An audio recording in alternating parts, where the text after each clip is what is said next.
Tumalon naman tayo sa isang bukal na nakakapagpahaba raw ng buhay. Dahil di umano, nakapagpapagaling daw ito ng mga sakit.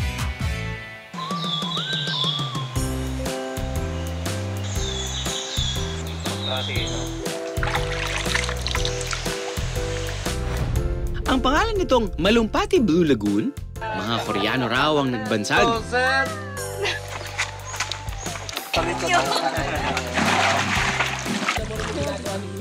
Bago parating ang sinasabing healing part ng lagoon, tamang nature trip muna sa water tubing ang masusubukan dito, Bieros.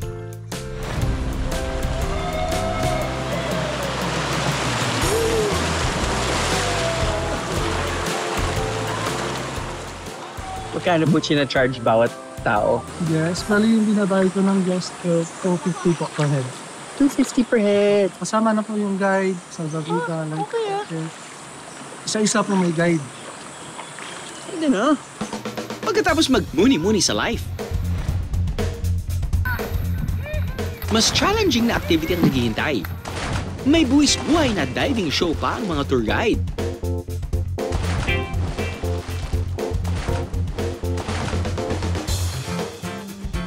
At ang mga turista, pwede na rin mag-swimming at mag-dive.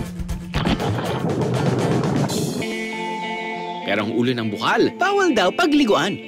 As you can see, kaya tinawag siyang Blue Lagoon. I mean, it is truly blue and it's pretty amazing. Parting ito kasi ang pinaniniwalaan nilang di umano'y nakapagpapagaling ng sakit. Paikot kasi ng lagoon may mga puno na sinasabing yung mga ugat ng kahoy yung nagsisilbing herbal na nakababad sa tubig. May mga albularyo na pumupunta doon, kumukuha ng tubig para panggamot sa mga pasyente niya. Tapos may mga napagaling din daw siya.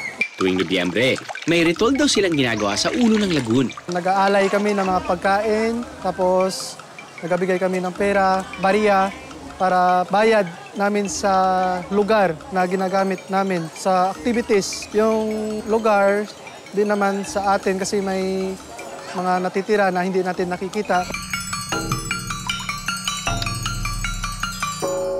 May mga pwedeng tuluyan ang mga turista sa gilid ng Blue Lagoon. Kaya ang mga turista, bukal sa pusong dinarayo ang bukal sa bayan ng Pandan. I have the meeting is a biyahe. God! All you gotta do is just subscribe to the YouTube channel of GMA Public Affairs and you can just watch all the Behind the Drew episodes all day, forever in your life. Let's go! Yeehaw!